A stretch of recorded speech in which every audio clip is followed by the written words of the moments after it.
Welcome back to A Celtic State of Mind. I'm Paul John Dykes, and this week I am delighted to be joined by David Treanor.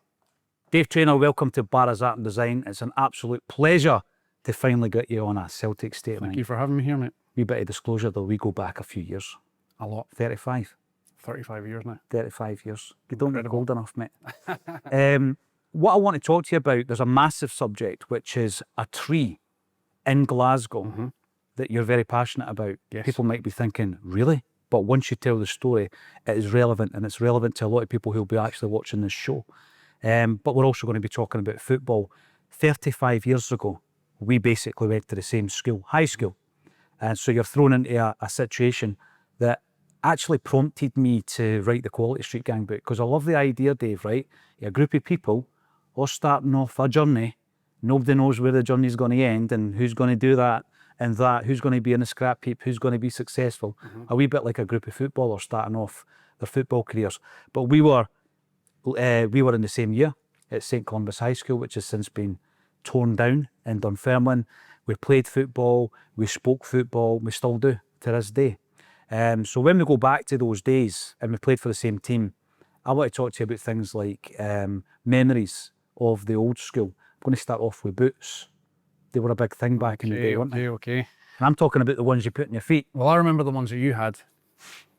They were Predators. Yep, the originals. In fact, I know for a fact you've still got them as well. I do. Did you not recently get them signed by someone I got famous? John Collins to sign them. Wow, incredible. Because he was the first guy to actually score wearing the boot. So what happened fairly recently, so it would have been, was it the 30th anniversary of the goal, I think? Yeah, it would have been, so it would have been 2024. Adidas flew him over to Germany. Right. And he still had the boots that he was wearing, and he gave them to Adidas for their museum. Wow. And John Collins did a gig with us in December, and I just saw the opportunity, Dave, of taking my pair, which I'd had since '94, and I got him to sign both boots, and we raffled one of them off, and I kept the other one. So you were good at keeping things. Well, you've seen my stash. Well done, well done. You've seen my stash. Amazing. Yeah. Well, I was inspired by a different footballer, and it was Diego Maradona. So I had Puma Kings. That was my choice. Yep. Me and my little brother, Steve, we were obsessed with this film called Hero, basically, which was the FIFA official film of the 1986 World Cup. I mean, I was actually watching it last night, Paul, to remind myself. It had Michael Caine as the narrator, and Rick Wakeman did the soundtrack. That's immense. And the music is so tense. It's almost got that kind of Chariots of Fire thing going on. And, you know, there's real tension in it. And it builds you up to this story where they celebrate each one of these heroes. But Diego Maradona takes centre stage. And I think for me, growing up, being from Newcastle, it was seen as unorthodox, like Diego, because of obviously the handball. Now, as an adult, I can kind of look back at the context and think they were getting a lot of stick in the press for this whole Falkland Islands thing at the time. So Diego Maradona, I think, gave the middle finger up to England and scored with his hand. Yeah. Now, I could see through that as a kid even, and I don't know if I've always sort of been attracted to the rebel. And Diego Maradona obviously was a rebel.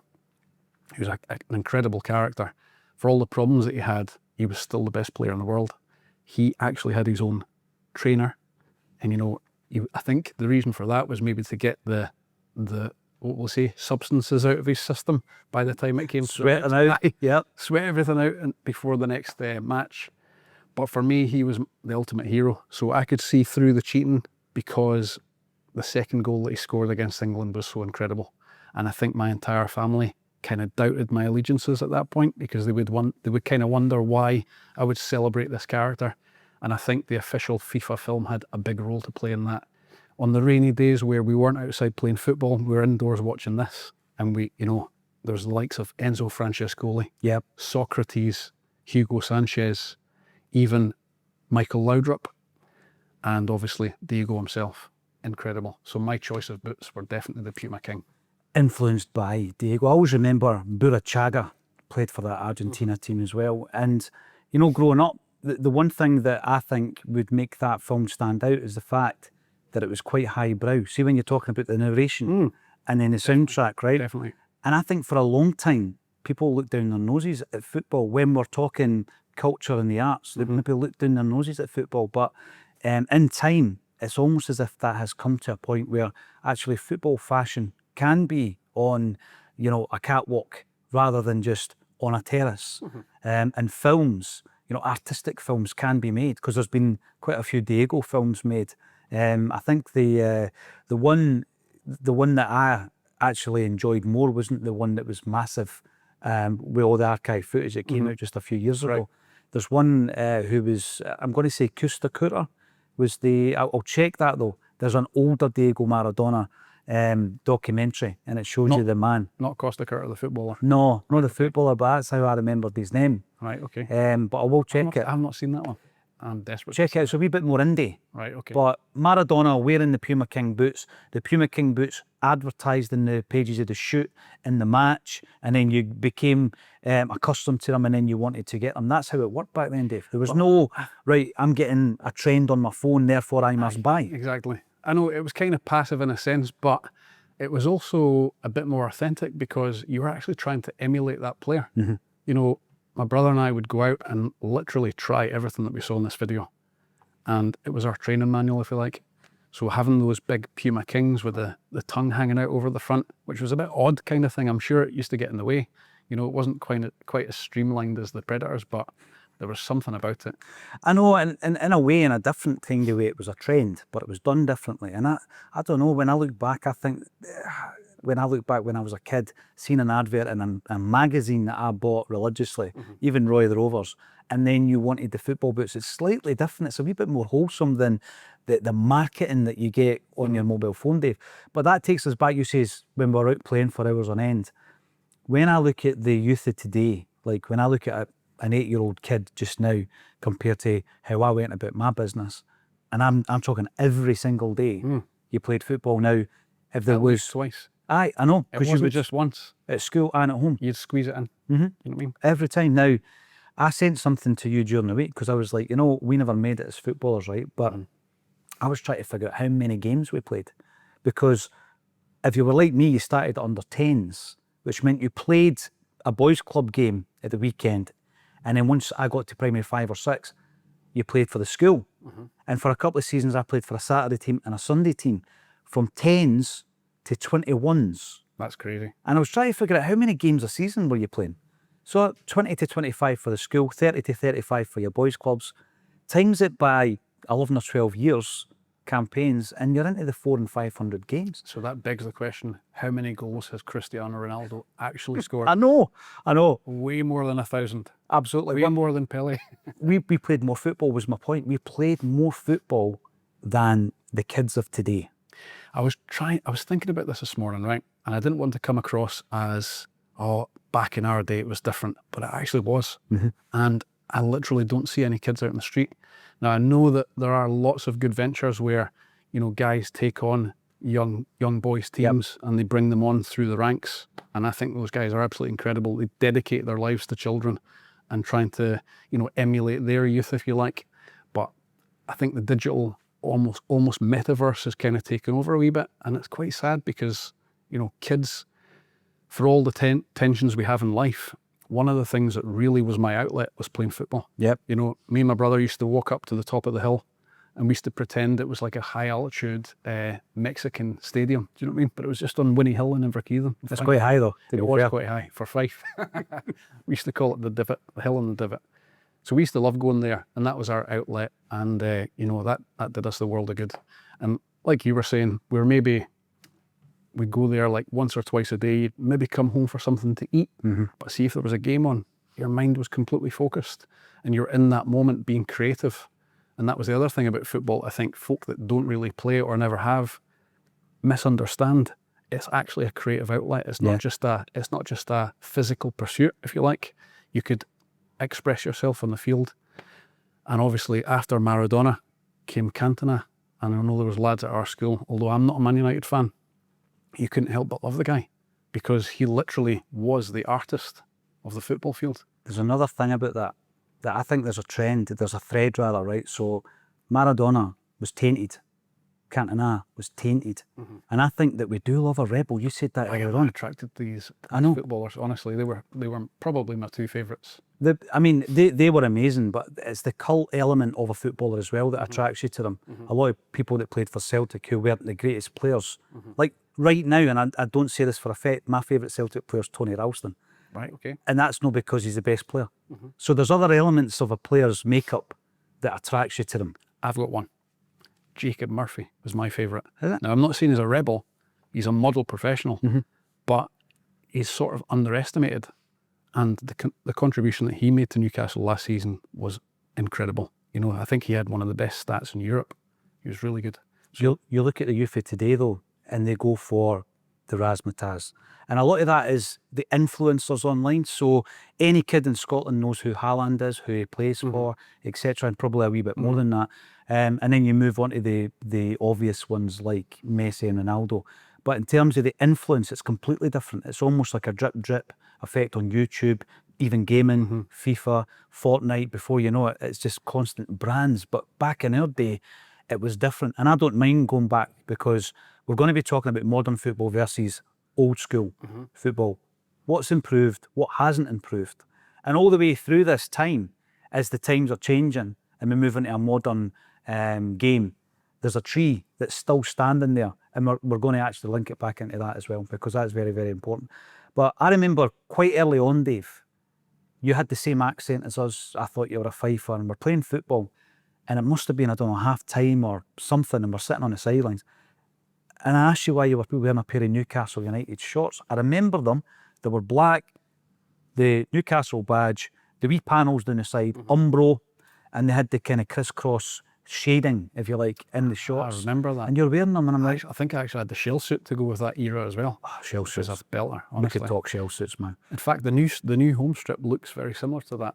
I know the one you mean. Are they going back though, because you know that guys like you and I, right, we are now at a position, or should be in life, where there's some kind of disposable income, but also you've got kids to buy for. So they know that it'll appeal to the Celtic Daz like us. So Newcastle, I'm saying to you, what you got Newcastle shorts on for? So talk us through that journey, how you ended up landing next to me on a football park in 1990 in Dunfermline.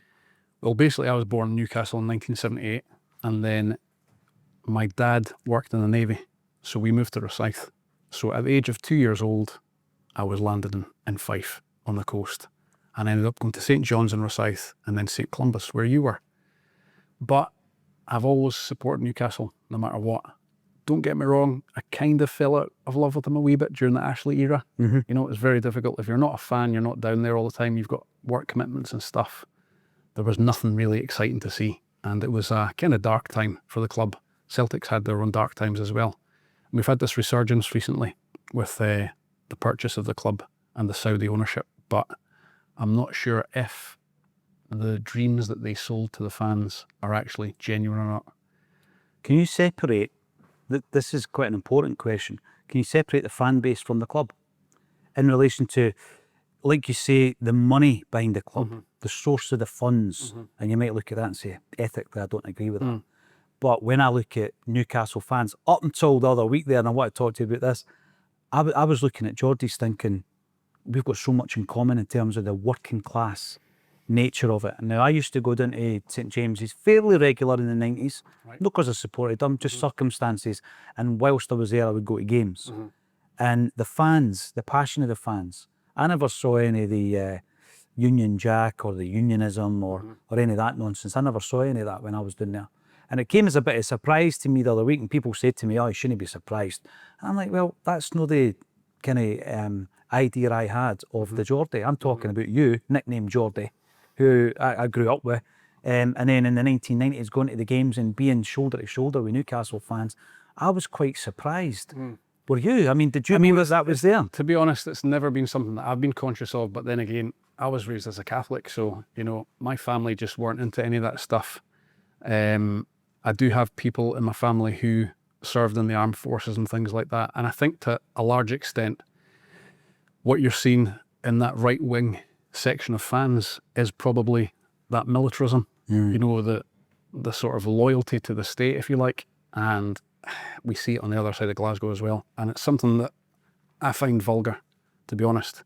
And it makes me ashamed when I see the photographs coming out.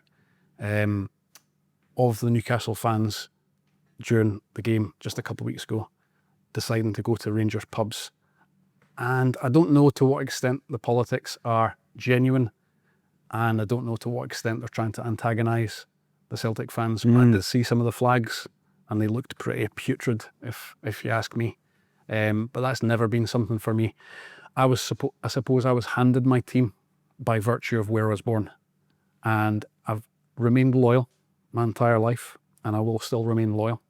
But I actually went to the friendly just the other week, took my brother, met Mark Riley, who we both know from school. Celtic mascot, 1986. I know, amazing. I was joking with him that he'd met Roy Aitken, and he brought his pal Stevie Connolly. Right. Now my family's Connolly, and my brother's called Stephen.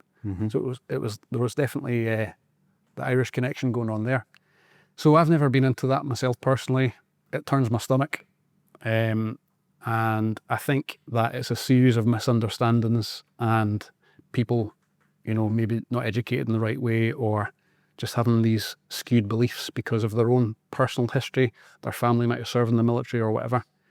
Because when you talk about Newcastle, there's actually a lot of similarities to Glasgow as well, obviously with the shipbuilding.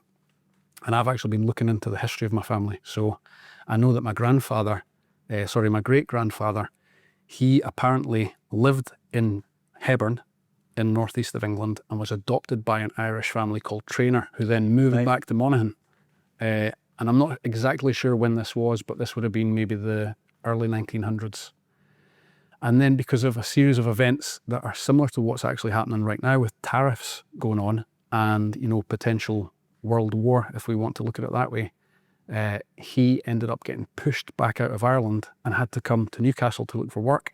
So in 1940, he ended up moving back there and then brought his family back over with him. And that's kind of my origins, if you like. So they were from Monaghan and a wee village called Tidavanet. So although I am loyal to Newcastle, I'm aware of my Irish heritage as well. So a funny thing happened. I was on my way to the game, Celtic Park. Now, the reason why I brought my brother is because I was actually kind of wanting him to see the Green Brigade, who didn't turn up. I don't know if that was in protest or what, because I know there was a lot going on about they had to pay extra for the tickets and stuff. I don't really know the politics, and I don't know how the Green Brigade reacted to that. But it was a shame not to see them, because I was there, was it November 2023, when they played against Atletico Madrid. That's right, yeah. And they had all the Palestinian flags. Yeah. And honestly, I'm not ashamed to say it on camera, Paul, I was crying like a baby. When they basically sang You'll Never Walk Alone, I was there with my partner.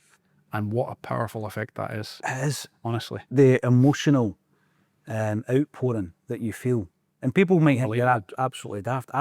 See football and what it can give, working class people, what it can give. I think this is why we did a movie premiere in here last week with Ange and the Boss, and Ange Postecoglou came to Celtic, and people come to Celtic and sometimes tell you what you want to hear, right? To ingratiate himself into a fan base. But he spoke in a way, Dave, it was like a lot of people use this kind of cliche term, he got it.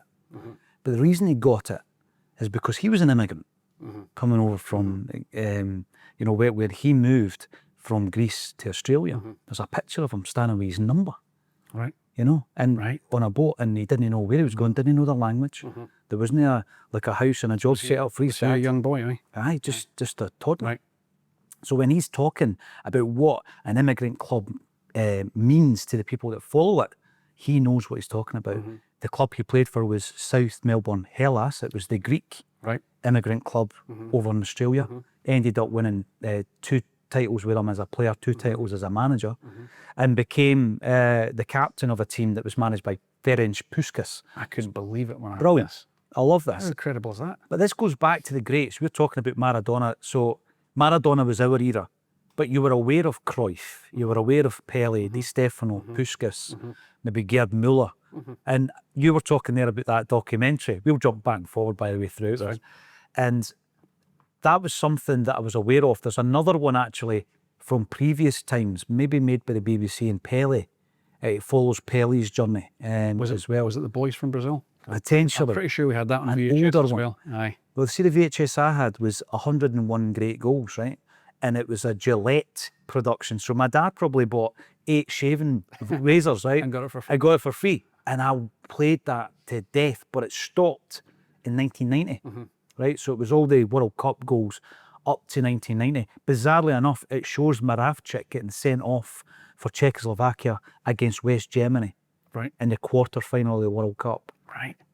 And to this day, he says it was never a red card. The manager of Czechoslovakia was Dr. Joseph Venglos. No way. Incredible, right? But the 86 World Cup was the one where the Maradona thing, and I always remember the commentary, and that's why Maradona is the greatest player in the world, and that was after I know. the run for the halfway line all the way through. And to this day, iconic, an iconic footballer. Life is life. When you hear that song, you think Maradona warming up. I remember. You know, Puma Kings when laces tied, the whole thing. So when I think back, there's a romanticism. It's golden hued. I get all that, right, about the old school. But what I want to talk about is modern football. We're talking a lot at the moment about how Celtic are in the modern day compared to what it was that got you into the game and what you loved about it back in the day. We know that the All-Seater Stadium had to happen, Dave. I mean, circumstances and events led to it being All-Seater Stadium. And we're now a generation down the line whereby this is normal. It would be unusual to go to the football now and stand in a terrace that, you know, was ill-equipped. It was decrepit. The facilities were virtually non-existent. You were taking the toilet up against a wall. Central Park and Cownbee still have a wall, by the way. That's it. I think Ayr does as well. It's terrible. It's shocking.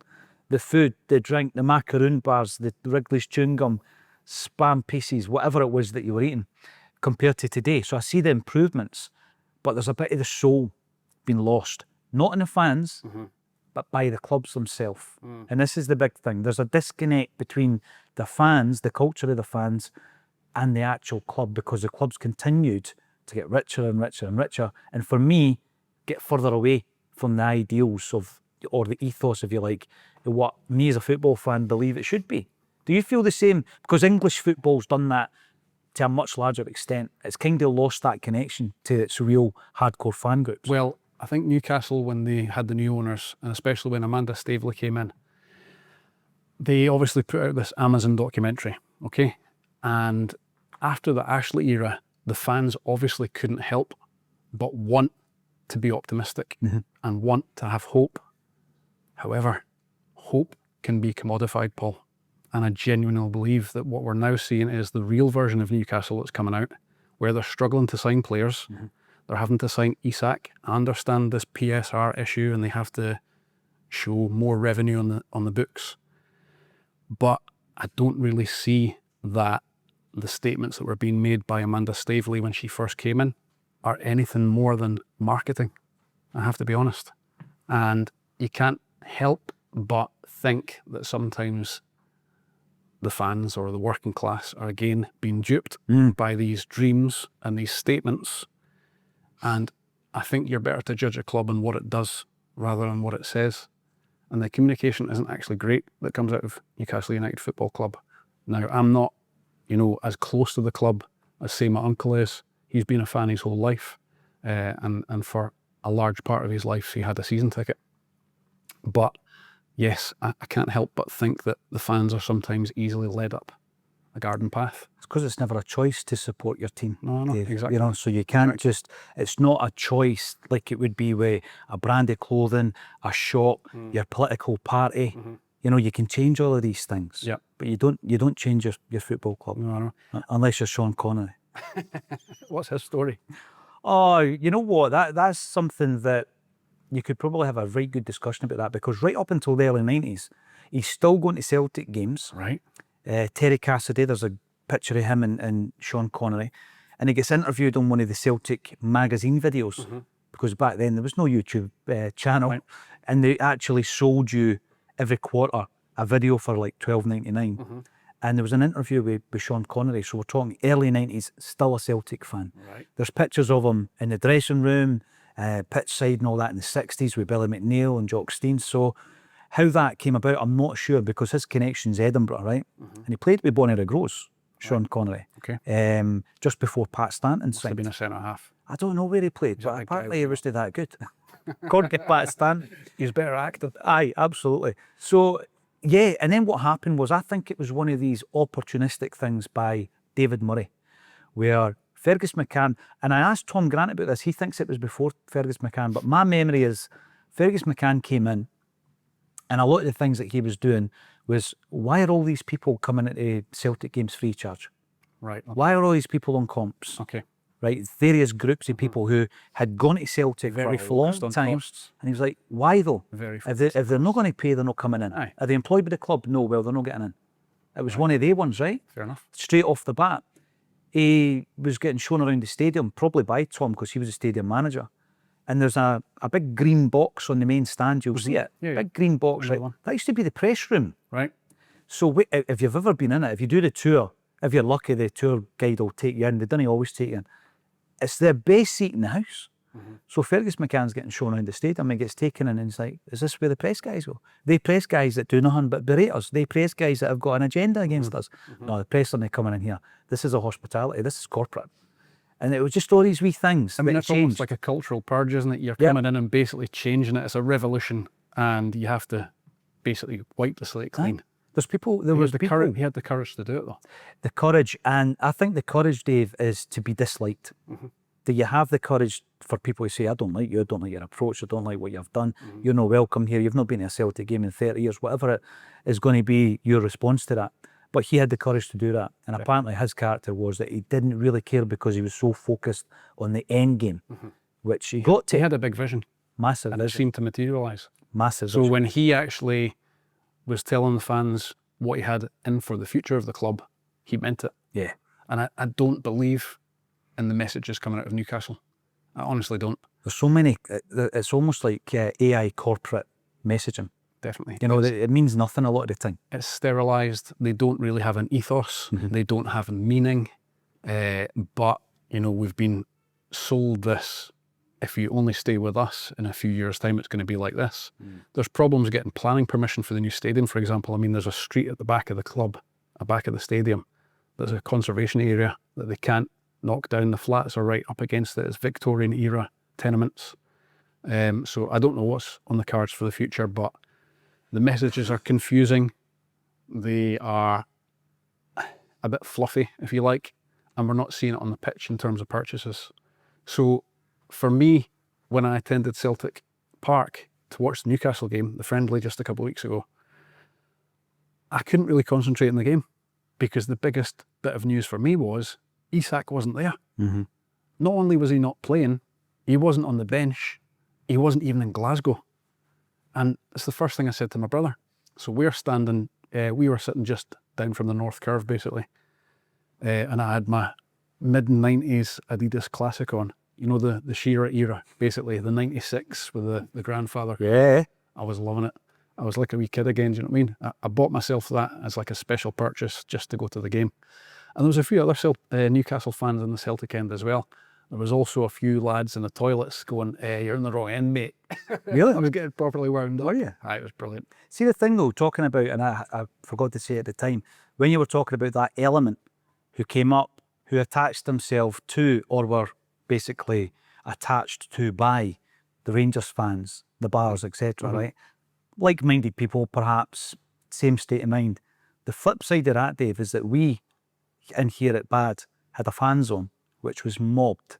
Newcastle and Celtic fans, Right. singing, There you go. drinking, There you go. and whatever. Right, so there is two sides to That's it. good. And I think it's a minority. And I also think that the Rangers fans would have been right on it. And they're just going to home in on any little minority and maybe even go to the game with them and, you know, start the singing and all that kind of stuff. So I'm not giving up on Newcastle. No, I've you always can't- had that. I mean, this is the thing though. I mean, there's no such thing as homogeneity in any group, right? So I was looking into, like I said, the history of my own family. And one of my grandfather's cousins was part of something called Sir Ulla, which was basically Free Ulster. And let's just say he was an activist for the Republican movement, let's to put it euphemistically. On the other side of that, there was also an element of Ireland that went and fought on behalf of Franco in the Spanish Civil War. You know, they had the blue shirts. They were the fascist element. And we're seeing that kind of coming back now in amongst the Irish Catholics, unfortunately. We saw the horrible images that came out of Northern Ireland on the 12th, where they were literally burning effigies of people in boats on top of these pallet structures. You know, I don't want to criticise these individuals too much, because you have to kind of keep it on an even keel, but I do like to call them pallet collectors, because that's all they're kind of good for, some of these people. And that was the most vulgar thing I think I've ever seen. But you can't just put that onto one side of either Catholics or Protestants, because I think it now exists in both. And going by the history in the 1930s, it always has. You know, there's that right-wing element that's attached to the church. That's always been there, it always will be. They had a big anti-communist movement because they thought it was the antithesis of Catholicism, and they wanted to defend the church. So I understand the origins of it. I don't agree with it. That's not where my allegiances lie at all. And I'm hoping that the element of the Newcastle fans that do feel like that are a very small minority, and maybe these things get overblown.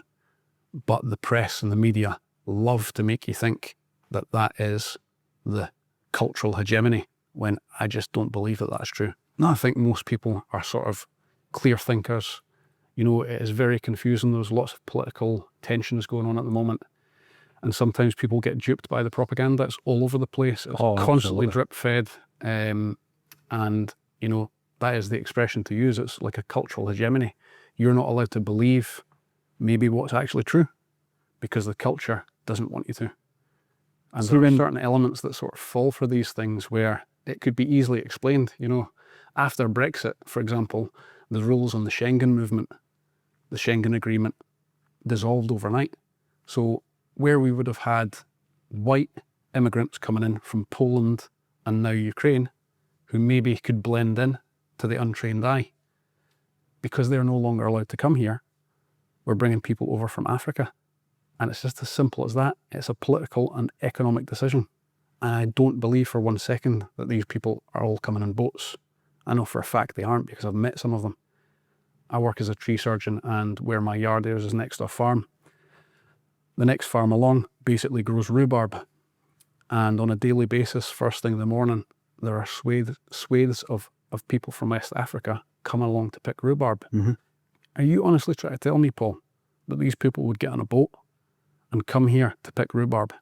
I really don't think so. I think it's the people who want to retain these industries on a profitable level, who are looking for the cheapest labour they can find. So the state facilitates that. And I just don't believe that it is the way that they say it is in the media. And unfortunately, there are some people who are not very deep thinkers. They don't think about these dynamics, and they end up believing it hook, line and sinker. And then these things get amplified because it's what the media wants you to believe.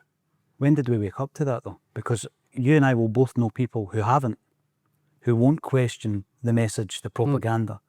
But was it always in the back of your mind that there was always a niggling doubt in what you were being fed, Dave? Because I always think back to you at school, and I always felt that you were aware. Right. You know, and obviously as you get a wee bit older and you start to then decide yourself what you're going to read, what you're going to educate yourself on, and you then start reading into the propaganda and how that affects people and how it's manipulated by governments and the press. Definitely. And then you start fully understanding it. But I always felt it was in there, that doubt, this isn't quite right. You know, the way that the message was. And I don't know if it was because of the way that I maybe seen my old fella during the miners' strike versus how it was being reported, you know?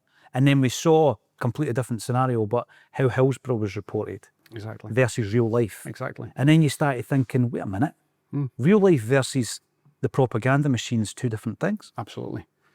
And I think they're great examples, because I remember as a kid the miners' strike vaguely. You know, I remember it being on the news, and I remember people very close to me and my family, and I won't mention any names, thought that the reason why the miners were on strike was because they were lazy. That was a headline. Can you believe that, Paul? Yeah.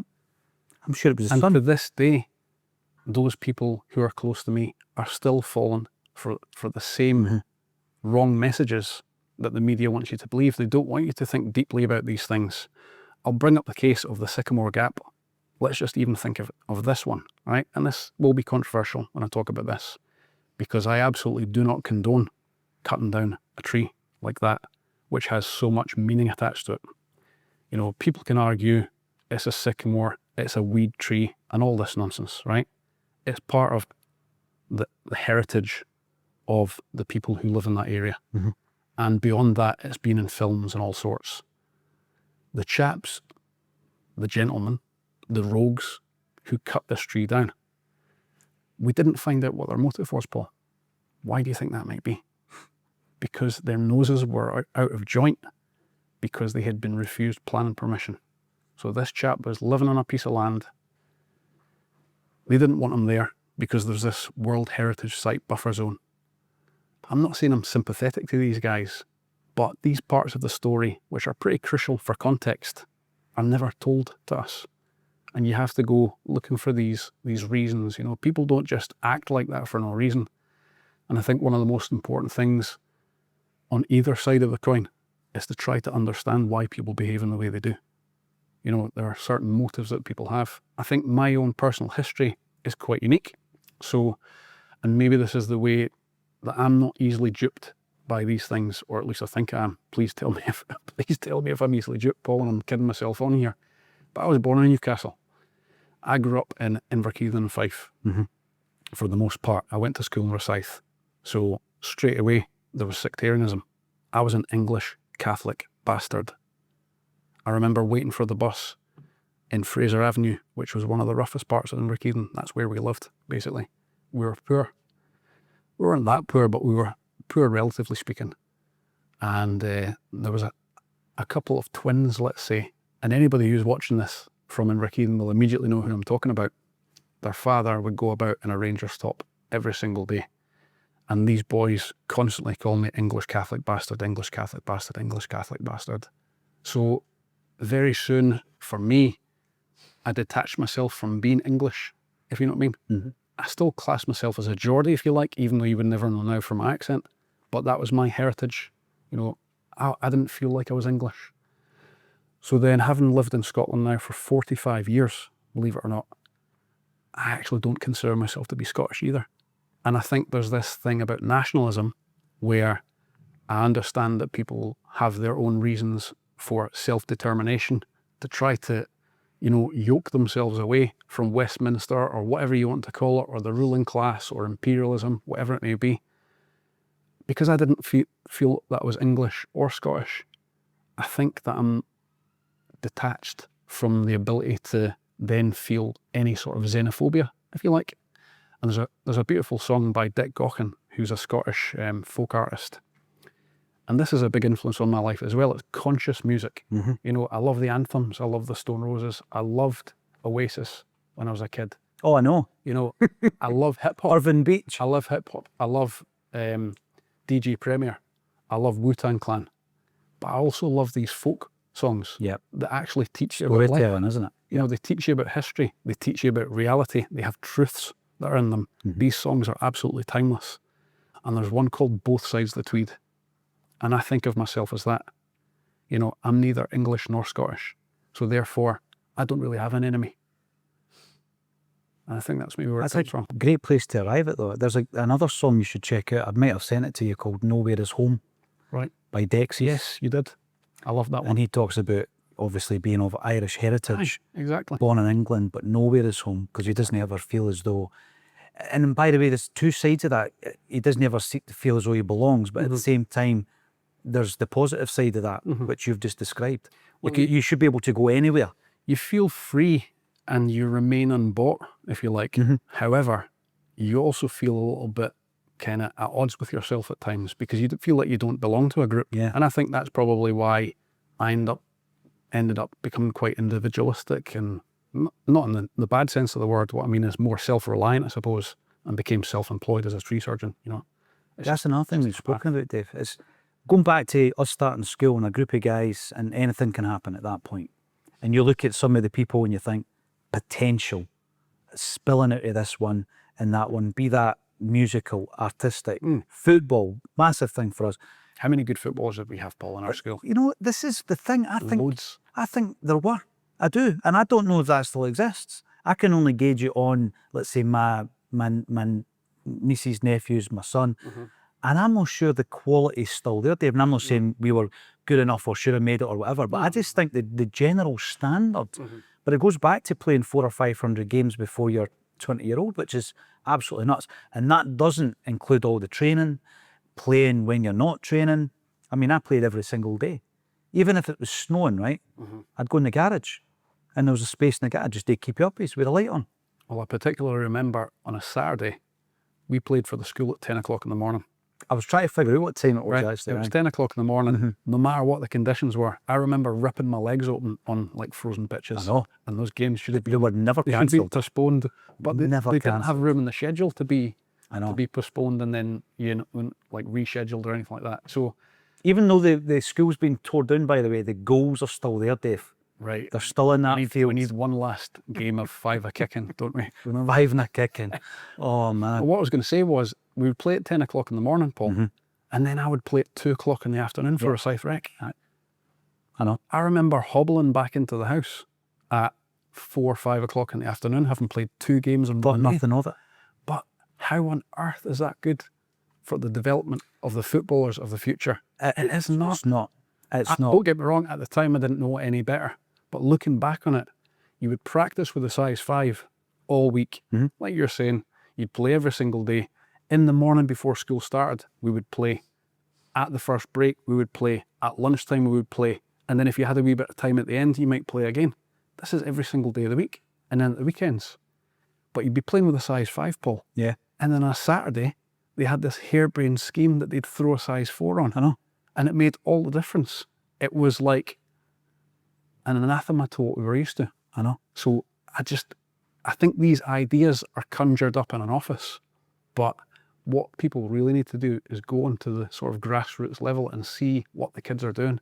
And we were playing on full-size encouragement. pitches. Full-size pitches, Dave. That's right. And then we would go, and these were great memories for me. I always go back to them because it gave you a sense of maturity from quite a young age where you weren't with your parents, you would jump on a bus and somebody would drive you to Amsterdam to play in a football tournament and you were there for a week. Now, I think we've done it twice with the school. I've done it twice with Valleyfield. So before you're, I don't know, 16, 17, you've been in the Netherlands 4 times. You're getting a to bit play of travel football. out of it. Some of the boys there probably didn't get holiday at all. I know. And that's The social only element, time that Dave. They went away. The social element, it just was being with your peers. It was great. It was fantastic. But the thing is, when I went over there, and when I think back now, the facilities they had over in the places that we played, I think, was it South Holland we went to generally? Is that where all the tournaments we went were? to Valkenburg. Aye. I've got the pennants. Maastricht was quite close Right. by, because I remember going to Maastricht for the day. What were the facilities? They were incredible. Unbelievable. Aye. Even the fact that they had nets behind the I know, goals to I know. catch the ball, but they actually had boards at the side of the pitch, I know. dugouts and things like that. But it was more sort of And we still beat them. like it was like a municipal facility. I'm not sure if it was owned by the clubs or even who the clubs were or who were schools or colleges we're playing against. I honestly don't remember, but I definitely remember these facilities that you're talking about. They were in the middle of parks with giant trees. Floodlights. Beautiful. Yep. And it actually made you feel special. Whereas at school, you're obviously just playing on the facilities that the school could afford. And I think probably what we really need is some sort of like centralized effort when it comes to football so that children have the ability to develop using decent enough facilities.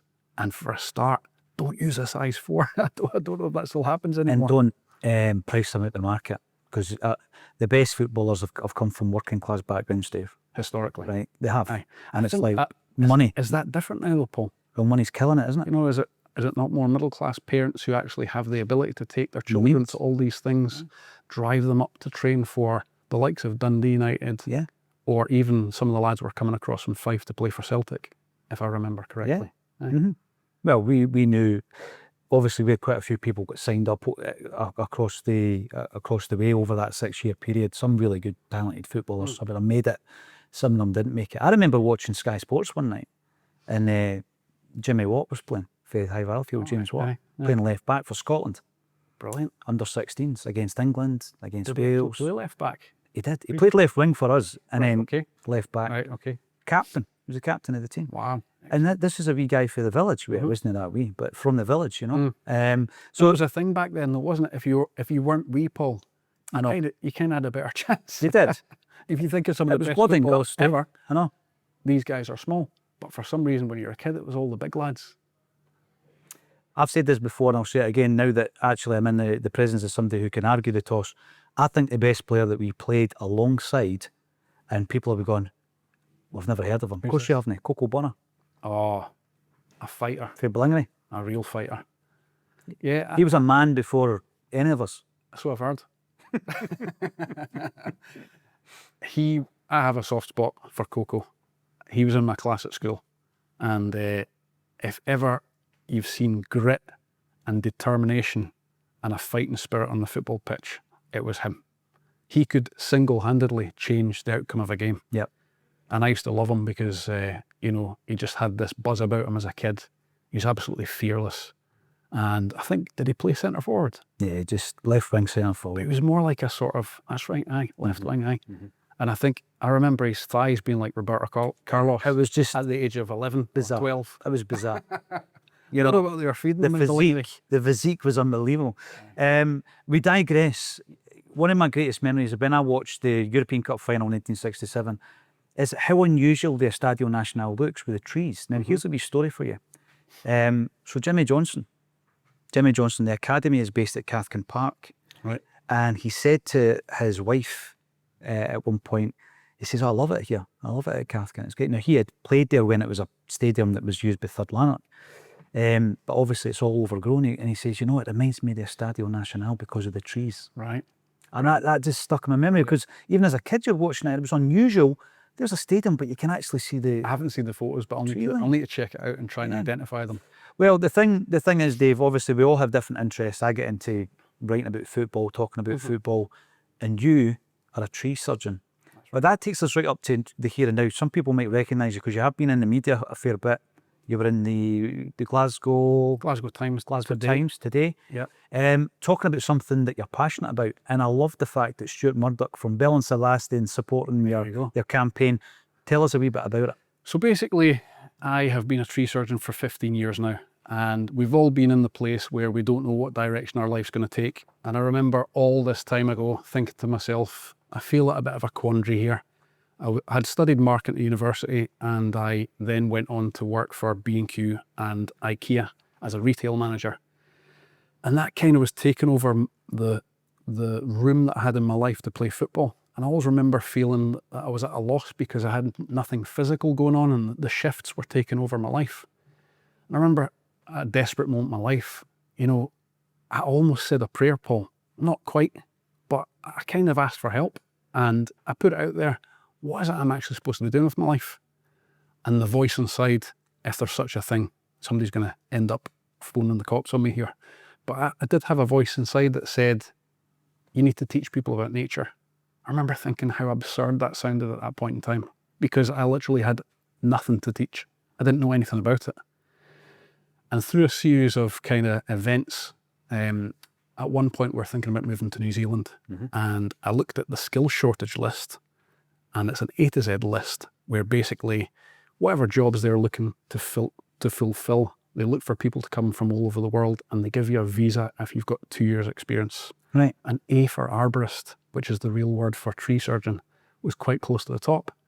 And I remember growing up as a kid playing football down the Ballyspankin in Inverkeithing. Yeah. And there was a strange word.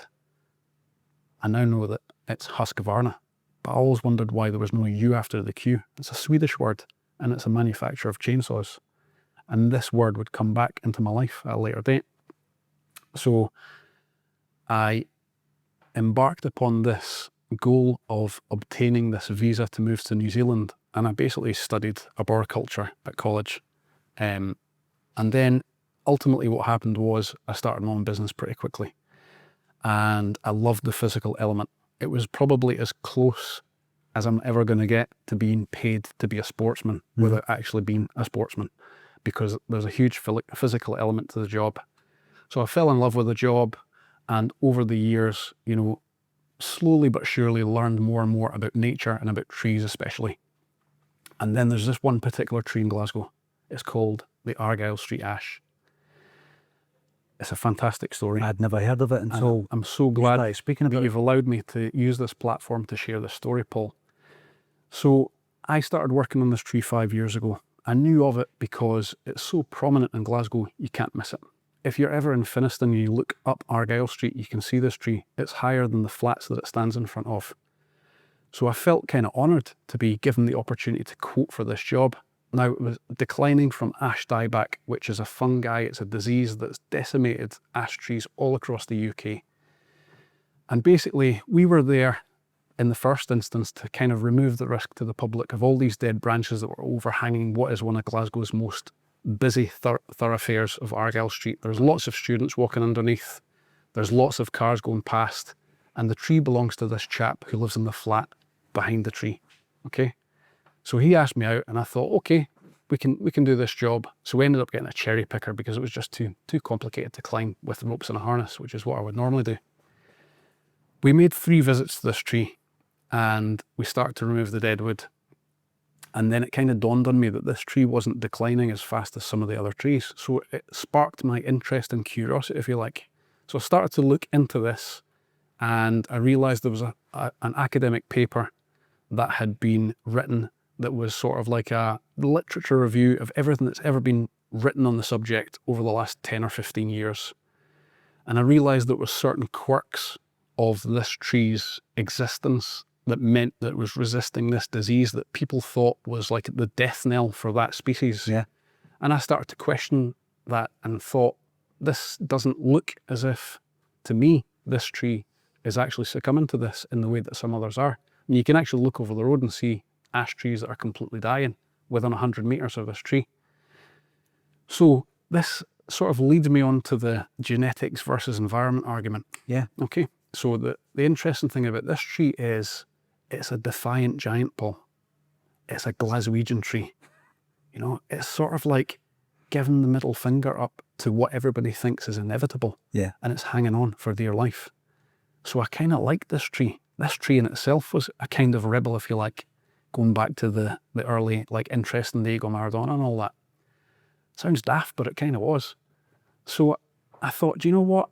I was aware of this Woodland Trust Tree of the Year competition or campaign. It's not really a competition as such because all the trees are great that are entered into it. And I thought, after I had written an article about the tree and I got it published in the Scotsman, it kind of gave me a boost of confidence because I thought, I'm just a tree surgeon, but yet I've got something valuable to say.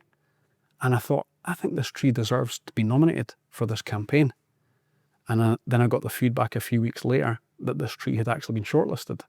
And I didn't even realise this, but the other 9 trees in the shortlist of 10 are actually nominated by the Woodland Trust themselves. And there's only 1 that's nominated by the public. So this is the people's tree, Paul. Yeah. This is the people's tree. The people of Glasgow deserve to be recognised. And I think this tree tells the story of Glasgow. So there's something that is important about this campaign. And it's not necessarily that this tree wins, but that through this tree, we can interpret its story. And we're not talking about just science here. You know, a lot of the climate science can kind of make people glaze over. That's just my experience in working in this industry for 15 years. I'm obviously not saying it's true because the science is quite strong, but when people can feel something towards an object, they're more inclined to want to protect it. So my mission is to increase people's understanding of this tree so that they can appreciate it, and then hopefully it leads to protection for all trees. And the way that we do that is that we interpret it for whatever audience that we're talking to. There's people that have come to me about this tree and told me their mum and dad met underneath it. There was a guy who lived in the flat over the road from it in the 1970s. He said every single morning as a student he would open his curtains to this tree. He would see it right in front of him. And when he grew up, he actually got a job planting trees in the city because he was inspired by this every single day. This tree has some incredible stories. So what I'd like to do today, Paul, is I want to interpret this story along the timeline of Celtic Football Club, but I'm going to need your help, okay? Yes. So I know when Celtic were formed, 1888, am I right? That's when we played the first game. All right. The meeting was in 87 in November, but Okay. yep.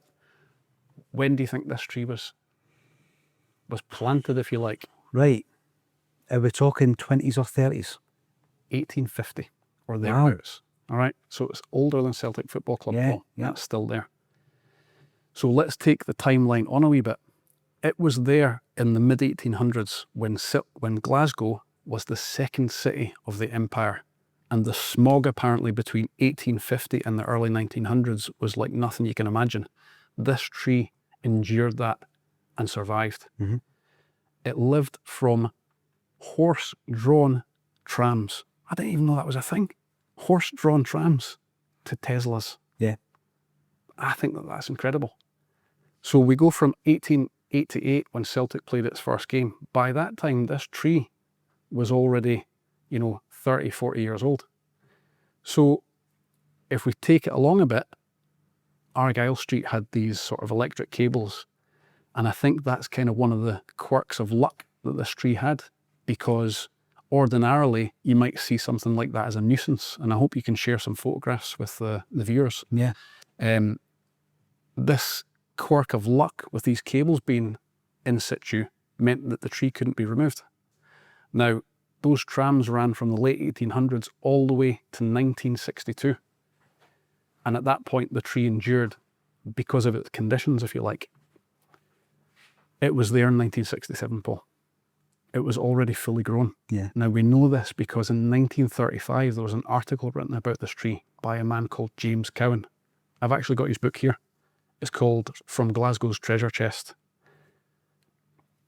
Now, in the book, he writes this article about the tree in 1935, and it's a very sort of quaint, innocent story about a cat getting stuck up the tree. But in 1935, he describes that tree as tall as it is just now, or thereabouts. Mm-hmm. So it was already well fully grown by 1935. Moving on to 1967, and the tree's at maturity, and Celtic win the European Cup. Now, going beyond that, we get to about 1980, when the tree is actually then officially protected by Glasgow City Council, or maybe the corporation as it was called back then. So what was happening in 1980 for Celtic? Well, in 1980, it was a new era. Billy McNeil was the manager. He'd taken over from Jock Stein, of course. But it was a new era in Scottish football, with Aberdeen and Dundee United being That's right. the second and third forces. Yep. Rangers were nowhere. Yep. So Celtic reached the quarter-final of the European Cup Mm-hmm. in 1980 against Real Madrid. Okay. And from there, right up to Martin O'Neill's time, we never stayed in Europe beyond Christmas ever Right. again. Right. So 1980 was a really good time for Celtic, but it was going to follow quite a grim time. So I know that Glasgow City Council gets a lot of abuse, at least if Facebook's anything to go by. I've seen some of the comments. They try to do positive things and people, rip them to shreds, but they were actually very progressive. So in 1980, they officially protected this tree with a tree preservation order. And then I think by that point, by virtue of the fact that it was in such a complicated location, it couldn't have been removed even if somebody wanted to. And you get these idiots on Facebook who, when we're trying to celebrate the history of this tree and all the beautiful stories it can share, I'm coming to cut it down, mate. All that type of stuff. A couple of swipes, Paul, and you can work out what football club they support. I know. It's incredible, honestly. Every single time. So the tree has endured until now, despite all of those changes. It's standing in a river of change. It's the only point of permanence, if you like, when everything else changes around it. Yeah. It actually survived the Clydeside Blitz. There was a massive storm in 1968 that blew the roof off that block of flats that it's standing in front of. Think of all the storms it's endured, Paul. It's incredible. This tree has become part of the fabric of Glasgow. And everybody that I speak to who's from that area, which apparently is called Kelvin Haw, right? People want to call it Finiston, but I think that's the sort of gentrification or the brand, if you like, that's encroaching into the area where the tree grows. I'm advised by people who've lived there their entire lives that this is definitely Kelvin Haw. So this tree has endured all of those changes in society, all the different modes of production that have happened over the years, from Clyde's time as the manufacturer of ships for the empire, right up until now, when we've got Chinese students walking along the street and, they're welcome migrants into Glasgow as far as I'm concerned. So this tree has a story to tell. What we want to do, though, is we want to appeal to the people who watch Acsom, who love trees or just, you know, love Glasgow, Yes. to get behind this tree, Paul, and vote for it. You know, I'm speaking on behalf of the tree because tree can't speak. I am its advocate. It's sort of pushed me forward, if you like, and I can feel it working through me, Paul. Sounds weird, but this tree has an important story to tell. And as we know, it's good to appreciate things when we still have them, and this tree won't be there forever. So I want everybody who has any connection to Glasgow or this story that we've aligned with Celtic Football Club's history, Yeah. if that resonates with them, I want them to vote for it. And hopefully you can share how to do that. 100%, because the link will be underneath the video, Dave. Good. It's incredible that you've become the advocate for this campaign and for this tree. But it's one thing you said earlier on, and you almost laughed at yourself, and you shouldn't have, was the internal voice. And I'll tell you why. A few weeks ago, we had Peter Braun in here, and he became the producer of Rob Roy, Right. which became a Right. incredible Hollywood movie. And he said on that day that it was a voice in his head. Wow. Doesn't mean to say you're insane. No, Sometimes you're answering yourself internally. maybe it's actually the wisdom Yeah. coming out. And, you know, my company's called Treewise, and I genuinely think there's a wisdom in trees that they can teach us a lot about ourselves, not just about nature. So I think that apart from all these sort of abstract campaigns about climate science and climate change, I think that actually trees are part of our culture and they're part of who we are. So that's a much more grounded message that I want to share to hopefully get people behind this campaign. No, I hope we do. And whenever we ask for assistance, we do get it from the people that tune in, Dave. Thanks for educating us on it, and thanks for joining me on A Celtic State of Mind. Thanks so much, mate. Amazing. Thank you. Thanks again for joining us on A Celtic State of Mind. Come back at 6 o'clock next Friday, for this is Acsom.